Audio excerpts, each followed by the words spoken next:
வணக்கம். இந்த ஆழமான அலசலுக்கு உங்களை வரவேற்கிறோம். இன்னைக்கு நாம பார்க்க போற விஷயம் தமிழ்நாட்டுல இருக்கிற கோடிக்கணக்கான மக்களோட அன்றாட வாழ்க்கைய குறிப்பா சொல்லணும்னா உங்க சமையலறைய நேரடியாக பாதிக்க போற ஒரு மாபெரும் அப்டேட். ஆமாம். இன்னைக்கு நாம அலசப் போவது சாதாரணமான விஷயம் அல்ல. ரேஷன் கார்டு, அதாவது குடும்ப அட்டை தொடர்பான புதிய மற்றும் அதிரடியான விதிமுறைகளை பற்றி தான். சரியா சொன்னீங்க. இந்த ஆழமான அலசலுக்கான அடிப்படை ஆதாரமா நாம எடுத்திருக்கிறது சமீபத்துல அரசாங்கத்திலிருந்து வெளியான விரிவான அறிவிப்புகளும் புதிய அரசாணைகளும் தான். குறிப்பா வறுமை கோட்டிற்கு கீழ் உள்ள PHH, AAY மற்றும் NPHH ஆகிய ரேஷன் அட்டைகளுக்கு வந்திருக்கிற புதிய மாற்றங்களை நாங்க முழுமையா அலசியிருக்கோம். இந்த வார்த்தைகளுக்கான அர்த்தத்தை நாம முதல்ல தெளிவா புரிஞ்சுக்கணும். ஏன்னா நிறைய பேருக்கு அவங்க என்ன வகையான கார்டு வச்சிருக்காங்கன்னே தெரியாது. ஆமா, PHH அப்படின்னா முன்னுரிமை குடும்ப அட்டை. இவங்களுக்கு அரிசி உள்ளிட்ட அனைத்து பொருட்களும் கிடைக்கும். AAY அப்படின்னா சமூகத்தில் மிகவும் பின்தங்கியவர்களுக்கான அட்டை. இவங்களுக்கு 35 கிலோ அரிசி இலவசமாக கிடைக்கும். அடுத்து அந்த NPHH அப்படின்னா சிலருக்கு அரிசி கிடைக்காது, சர்க்கரை மட்டும் கிடைக்கும், அல்லது வெறும் அடையாள அட்டைக்காக மட்டும் பயன்படுத்துவாங்க. கண்டிப்பா. நீங்கள் ஒரு ரேஷன் கார்டு வைத்திருப்பவராக இருந்தாலும் சரி, அல்லது அரசின் திட்டங்கள் எப்படி செயல்படுகின்றன என்பதை தெரிந்து கொள்ள ஆர்வமுள்ளவராக இருந்தாலும் சரி, இந்த தகவல் உங்களுக்கு மிகவும் முக்கியமானது. உண்மைதான். ரொம்ப குறைவான நேரத்துல எந்த விதமான தகவல் திணிப்பும் இல்லாம இதுல இருக்கிற மிக முக்கியமான விஷயங்களை மட்டும் உங்களுக்காக நாங்க தொகுத்து வழங்குறோம். சரி, இத கொஞ்சம் விரிவா பார்ப்போம். நிச்சயமா. சமீபத்துல வெளியான இந்த அறிவிப்புகள்ல அதோட காலக்கெடு பலருக்கும் ஒரு பெரிய ஆச்சரியத்தை கொடுத்திருக்கு. ஆமா, இந்த புதிய விதிமுறைகளை அரசாங்கம் அமல்படுத்துற விதமே ரொம்ப அதிரடியா இருக்குன்னு தான் சொல்லணும். ஏன்னா இந்த புதிய விதிமுறைகள் எல்லாமே 2026ஆம் ஆண்டின் இறுதியில கொண்டு வரப்படும் தான் முன்னாடி சொல்லியிருந்தாங்க. ஆனா முன்கூட்டியே இந்த 2026 ஜான்வரி மாதத்திலேயே, அதாவது கடந்த மாசமே இத முழுமையா அமல்படுத்திட்டாங்க. அதுதான் எனக்கு ஒரு பெரிய கேள்வியா இருக்கு. ஒரு பெரிய அரசு இயந்திரம் திட்டமிட்டதை விட இவ்வளவு முன்கூட்டியே ஒரு விஷயத்தை அவசரமா செயல்படுத்துதுன்னா அதுக்கு பின்னாடி ஏதோ ஒரு பெரிய நெருக்கடி இருக்கணும் இல்லையா? இங்கு கவனிக்க வேண்டிய சுவாரஸ்யமான விஷயம் என்னவென்றால், இந்த அவசரத்திற்கு பின்னால் உள்ள அந்த அதிர்ச்சியூட்டும் புள்ளி விவரம்தான். என்ன புள்ளி விவரம் அது? அரசாங்கம் கடந்த 2025 டிசம்பர் வரைக்கும் ரேஷன் கார்டுகள் சம்பந்தமா ஒரு மிக தீவிரமான கள ஆய்வை மேற்கொண்டாங்க. அந்த ஆய்வின் முடிவில அவர்களுக்கு கிடைத்த டேட்டா சாதாரணமானது அல்ல. தமிழ்நாடு முழுவதும் சுமார் 3 கோடி போலி ரேஷன் அட்டைகள் இருப்பது கண்டுபிடிக்கப்பட்டிருக்கு. ஒரு நிமிஷம், 3 கோடி போலி அட்டைகளா? ஆமா, யோசித்து பாருங்கள்.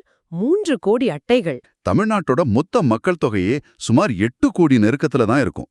அப்போ கிட்டத்தட்ட மாநிலத்தோட மக்கள் தொகையில பாதி அளவுக்கு போலி அட்டைகள் புழக்கத்துல இருந்திருக்கா? இது எப்படி சாத்தியம்? இது ஒரே நாள்ல நடந்த விஷயம் அல்ல. பல வருஷங்களா சிறுக சிறுக சேர்ந்த ஒரு கணக்கு இது. போலி அட்டைகள் அப்படின்னா அதுல பல வகைகள் இருக்கு. அதாவது இறந்து போன நபர்களின் பெயர்கள் இன்னும் கார்டில் இருப்பது. சரியா சொன்னீங்க. அல்லது திருமணமாகி வேறு ஊருக்கு சென்றவர்களின் பெயர்கள் நீக்கப்படாமல் இருப்பது. இது சாதாரணமா நடக்கிற தவறுதானே? இது மட்டும் இல்ல, ஒரே நபர் வெவ்வேறு முகவரிகள்ல 2-3 கார்டுகள் வச்சிருக்கிறது. முற்றிலுமாகவே இல்லாத நபர்களின் பெயர்களில் உருவாக்கப்பட்ட கோஸ்ட் கார்டுகள்னு சொல்லப்படுற போலி அட்டைகள். இப்படி பல வழிகள்ல இந்த தவறுகள் தொடர்ந்து நடந்திருக்கு. இதனாலதான் மேலும் தாமதிக்காமல் உடனடியாக இந்த போலி அட்டைகளை ஒழித்து கட்ட வேண்டும் என்ற முடிவுக்கு அரசாங்கம் வந்திருக்காங்க. இது கேட்கும்போதே எனக்கு தோன்ற விஷயம், இதனால அரசாங்கத்திற்கு, அதாவது மறைமுகமா பொதுமக்களாகிய நமக்கு எவ்வளவு பெரிய இழப்பு நடந்திருக்கும் அப்படிங்கிறது தான். அந்த இழப்போட அளவை கேட்டீங்கன்னா இன்னும் அதிர்ச்சி ஆவீங்க. சொல்லுங்க. நீண்ட காலமாக நடந்த இந்த தவறுகளால் தமிழக அரசுக்கு சுமார் 20,000 கோடி ரூபாய் இழப்பு ஏற்பட்டிருக்கு அப்படின்னு தரவுகள் சொல்லுது. 20,000 கோடியா? இது ஏதோ அரசாங்கத்தோட பணம் மட்டும் இல்ல, இது சாமானிய மக்களாகிய நீங்கள் கட்டிய வரி பணம். கண்டிப்பா. தகுதியற்றவர்கள் போலி அட்டைகள் மூலமாக பொருட்களை வாங்கும் பொழுது அது உங்களை நேரடியாக பாதிக்கிறது. அது மட்டும் இல்ல, இந்த ஊழலோட உண்மையான பாதிப்பு யாருக்குன்னு பாத்தீங்கன்னா, நிஜமாகவே ரேஷன் பொருட்களை நம்பி வாழ்ற ஏழை எளிய மக்களுக்கும் அந்த பொருட்களை வைத்து குடும்பத்தை நடத்தும் குடும்ப தலைவிகளுக்கும் தான். 100% உண்மை. அரசாங்கம் ஒரு குறிப்பிட்ட அளவு அரிசியையோ பருப்பையோ மானிய விலையில ஒதுக்கீடு செய்யும் போதே அதுல ஒரு பெரிய பங்கு இந்த 3 கோடி போலி அட்டைகளுக்கு போயிடுதுன்னா என்ன அர்த்தம்? அந்த பொருட்கள் எல்லாமே கள்ளச்சந்தையில் விற்கப்படுகின்றன என்பதுதான் நிதர்சனம். இதனால தான் உண்மையான ஏழை எளிய மக்களுக்கும் குடும்ப தலைவிகளுக்கும் சரியான அளவில் அரிசி, கோதுமை, சர்க்கரை ஆகியவை சென்று சேர வேண்டும் என்பதற்காகவே போலி அட்டைகள் முழுமையாக அகற்றப்படுகின்றன. இங்குதான் விஷயம் ரொம்ப சுவாரஸ்யமா ஆகுது. எப்படி சொல்றீங்க? ஏன்னா இவ்வளவு நாளா ரேஷன் கடைக்கு போற பொதுமக்களுக்கு இருக்கிற அன்றாட பிரச்சனைகளை இந்த புதிய சிஸ்டம் எப்படி தீர்க்க போகுது அப்படிங்கறத நாம பார்த்தாகணும். ஆமா, நம்ம நேயர்கள் பலருக்கும் இந்த அனுபவம் கண்டிப்பா இருந்திருக்கும். கடைக்கு சென்றால் பொருட்கள் தீர்ந்து விட்டது, நாளைக்கு வாங்க அப்படின்னு சொல்றது, அல்லது அரசாங்கம் குறைவா தான் அனுப்பியிருக்கிறாங்க, அதனால உங்களுக்கு கிலோ கம்மி அப்படின்னு சொல்றதெல்லாம் வாடிக்கையான ஒண்ணு. இதுக்கு நடுவுல அந்த பயோமெட்ரிக் மிஷின்ல, அதாவது கைரேகை இயந்திரத்துல கைரேகை விழாத பிரச்சனை வேற.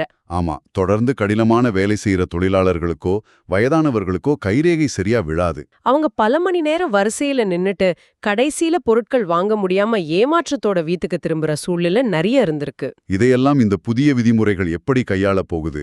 இத ஒரு பெரிய கண்ணோட்டத்துல பார்த்தா இதற்கெல்லாம் என்ன தீர்வு என்று அரசாங்கம் சிந்தித்து எடுத்த முடிவுதான் இந்த 100% டிஜிட்டல் மாற்றம். இந்த முழுமையான டிஜிட்டல் மாற்றம் எப்படி வேலை செய்யும்னு கொஞ்சம் விளக்கமா சொல்ல முடியுமா?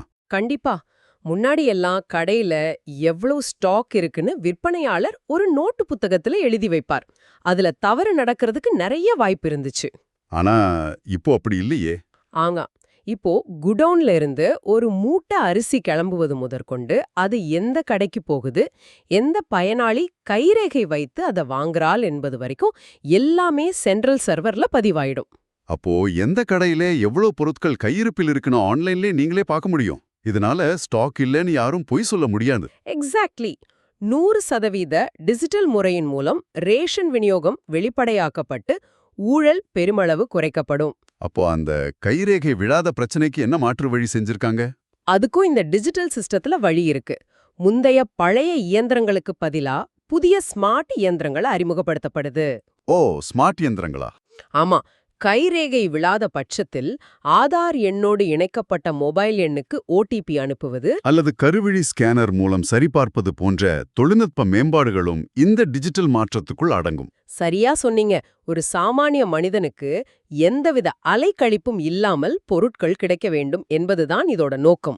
ஆனா இந்த டிஜிட்டல் சிஸ்டம் முழுமையா வேலை செய்யணும்னா நேயர்களாகிய உங்களுக்கு ஒரு மிக முக்கியமான பொறுப்பு இருக்கு. ஆமா, ஒரு முக்கியமான கெடு கொடுத்திருக்காங்க. வரக்கூடிய மார்ச் 31ஆம் தேதிக்குள் உங்களுடைய ரேஷன் கார்டுடன் ஆதார் அடிப்படையிலான KYC அப்டேட்டை நீங்கள் கட்டாயம் செய்திருக்க வேண்டும். இந்த KYC அப்படின்னா என்னன்னு நேயர்கள் யோசிக்கலாம். ரொம்ப எளிமையா சொல்லணும்னா, இந்த ரேஷன் கார்டுல இருக்கிற நான் உண்மையிலேயே உயிரோட தான் இருக்கேன், இந்த முகவரியில தான் இருக்கேன் அப்படின்னு அரசாங்கத்துக்கு நீங்க நிரூபிக்கிற ஒரு செயல்முறை. உண்மையாக ரத்து செய்யப்படும் அல்லது பிளாக் செய்யப்படும்.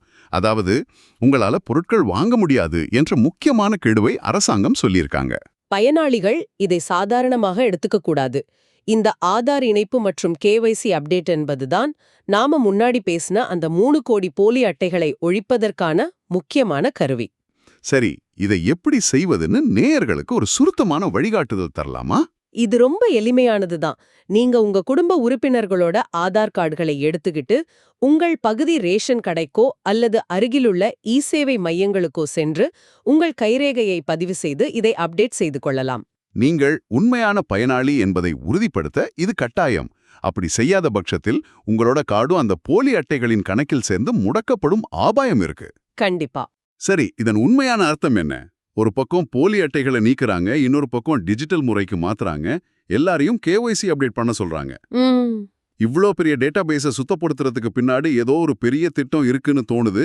அது என்னன்னு நாங்க தேடி பார்த்தப்போ வரக்கூடிய 1ஆம் தேதி முதல் அமலுக்கு வரும் அந்த ஜாக்பாட் அறிவிப்பு பற்றி தெரிஞ்சது. ஆமா, அதுதான் ஒரே நாடு ஒரே ரேஷன் கார்டு திட்டம். பல வருடங்களாகவே இதை பற்றி பேசப்பட்டு வந்தாலும் இப்போது 2026 ஜனவரியில் இது அதிகாரப்பூர்வமாகவே முழு வீச்சில் அமலுக்கு வந்துவிட்டது அப்படிங்கிறது தான் இந்த மாபெரும் செய்தி. இது இந்திய அளவிலேயே ஒரு மாபெரும் மைல்கல் திட்டம். இதுக்கு முன்னாடி நம்ம ஊர்கள்ல நடைமுறை எப்படி இருந்துச்சுன்னு யோசிச்சு பாருங்க. உங்க ரேஷன் கார்டு எந்த ஊர் முகவரியில இருக்கோ அங்க இருக்கிற குறிப்பிட்ட ஒரே ஒரு ரேஷன் கடையில மட்டும்தான் உங்களால பொருட்களை வாங்க முடியும். ஒருவேளை நீங்க ஒரு கிராமத்துல இருந்து சென்னைக்கோ அல்லது கோயம்புத்தூருக்கோ வேலை தேடி போறீங்கன்னா உங்களால அங்க ரேஷன் வாங்க முடியாது. ஆமா, அரசாங்கம் கொடுக்கிற இலவச அரிசியை விட்டுட்டு வெளி மார்க்கெட்ல அதிக விலை கொடுத்து அரிசி வாங்க வேண்டிய கட்டாயம் சாமானியர்களுக்கு இருந்துச்சு. ஆனா இப்போ இந்த திட்டம் முழுமையா அமலுக்கு வந்த பிறகு இந்தியா முழுவதும் உள்ள 28 மாநிலங்களைச் சேர்ந்த சுமார் 80 கோடி பயனாளிகள் எங்க வேண்டுமானாலும் பொருட்களை வாங்கிக் கொள்ளலாம். இத இன்னும் கொஞ்சம் விவரமா சொல்லணும்னா, மதுரையில ரேஷன் அட்டை வச்சிருக்கிற ஒரு கட்டட தொழிலாளி ஒரு 6 மாச கான்ட்ராக்ட் வேலைக்காக பெங்களூர் போறாருன்னு வச்சுக்குவோம். ம் இதுக்கு முன்னாடி அவரோட குடும்பம் பெங்களூர்ல ரேஷன் வாங்க முடியாது. ஆனா இப்போ அந்த தொழிலாளி பெங்களூர்ல இருக்கிற ஏதோ ஒரு ரேஷன் கடைக்கு போய் தன்னோட கைரேகையை வச்சு தனக்கு தமிழ்நாட்டுல கிடைக்க வேண்டிய அதே உரிமையுள்ள ரேஷன் பொருட்களை அங்கேயே இலவசமா பெற்றுக்கொள்ளலாம். இது எளிய மக்களின் இடப்பெயர்வு சுதந்திரத்திற்கு கிடைச்ச மிகப்பெரிய வெற்றி. இப்போது எல்லாவற்றையும் ஒன்றுடன் ஒன்று இணைத்து பாருங்கள். இந்த சுதந்திரம் சாத்தியமாவதற்கு பின்னாடி இருக்கிற ஆணிவேர் என்ன? நாம முன்னாடி பேசுனதுதான்.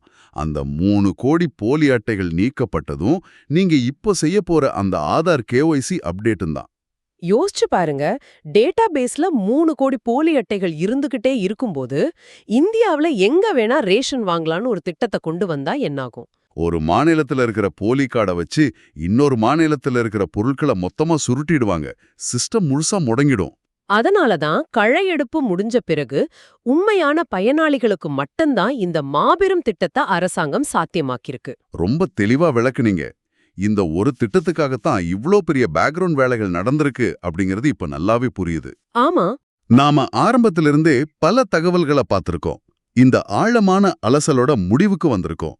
நேர்களாகிய நீங்கள் கட்டாயம் நினைவில் கொள்ள வேண்டிய 3 முக்கியமான விஷயங்களை சுருக்கமா சொல்லிடுறேன். சொல்லுங்க. முதலாவது, வரக்கூடிய மார்ச் 31ஆம் தேதிக்குள் உங்களுடைய ரேஷன் கார்டுக்கு ஆதார் KYC அப்டேட் கட்டாயம் செய்யப்பட்டிருக்க வேண்டும்.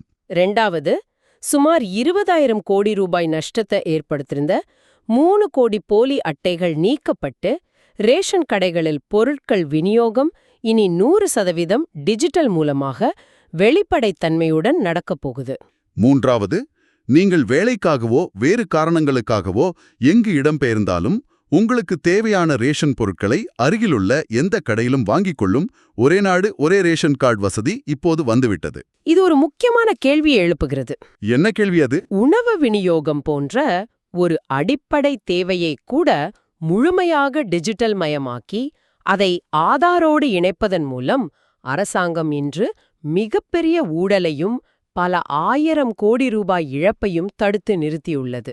இது நிச்சயம் ஒரு சாதனை தான். அதே சமயம் நீங்க கொஞ்சம் ஆழமா யோசித்துப் பாருங்கள், இது போன்ற தொழில்நுட்ப மாற்றங்கள் ஒரு சாமானிய குடிமகனுக்கும் அரசுக்கும் இடையிலான உறவை எதிர்காலத்தில் எப்படி பரிணாமமடைய செய்யும்? இதுவரையில் ஒருவரை ஒருவர் நேரடியாக பார்த்து காகிதங்களில் பதிவுகள் செய்து ஒரு மனிதனை நம்பி இயங்கி வந்த அமைப்பு மாறி இப்போது எல்லாமே ஒரு யந்திரமும் டேட்டாவும் தீர்மானிக்கும் உலகத்திற்கு நாம் வந்துவிட்டோம். உண்மைதான். தொழில்நுட்பம் என்பது ஊழலைத் தடுக்கும் வெறும் ஒரு கருவி மட்டும்தானா? அல்லது சமூகத்தில் கடைசி நிலையில் இருக்கும் ஒரு மனிதனுக்கும் அவனது உரிமை சரிசமமாக கிடைப்பதை உறுதி செய்யும் சமூக நீதிக்கான ஒரு புதிய திறவுகோலா? இத கொஞ்சம் யோசித்துப் பாருங்கள். ரொம்ப அருமையான ஆழமான கேள்வி. தொழில்நுட்பம் நம்முடைய அன்றாட பிரச்சனைகளை தீர்க்குது. ஆனா அதே சமயம் நாம ஒரு இயந்திரத்தோட துல்லியத்தன்மைய எவ்வளவு தூரம் நம்பி இருக்கோம் அப்படிங்கிறது இந்த கேள்வி உணர்த்துது. ஆமாம். எது எப்படியோ இன்றைய இந்த ஆழமான அலசல்ல ரேஷன் கார்டு தொடர்பான பல புதிய அதிர்ச்சியூட்டும் மற்றும் சாமானிய மக்களுக்கு நம்பிக்கை அளிக்கும் பல தகவல்களை நாம ரொம்ப விரிவா பார்த்தோம். நேர்களே, உங்களுக்கு கிடைத்த இந்த மிக முக்கியமான தகவல்களை, குறிப்பா அந்த மார்ச் 31 கெடு பற்றிய செய்தியை உங்களுக்கு தெரிந்த நண்பர்கள், உறவினர்கள் மற்றும் உங்க வீட்டுக்கு பக்கத்துல இருக்கிறவங்க கிட்ட தயங்காம பகிர்ந்து கொள்ளுங்கள். ஏன்னா தகவல் தெரியாம யாரோ ஒரு ஏழை குடும்பத்தோட ரேஷன் கார்டு ரத்தாகிடக்கூடாது. குறித்த நேரத்திற்குள் அனைவரையும் அப்டேட் செய்ய ஊக்கப்படுத்துங்கள். மீண்டும் இது போன்ற பல சுவாரஸ்யமான தகவல்களுடன் சந்திப்போம். அதுவரை உங்களிடமிருந்து விடைபெறுகிறோம். நன்றி.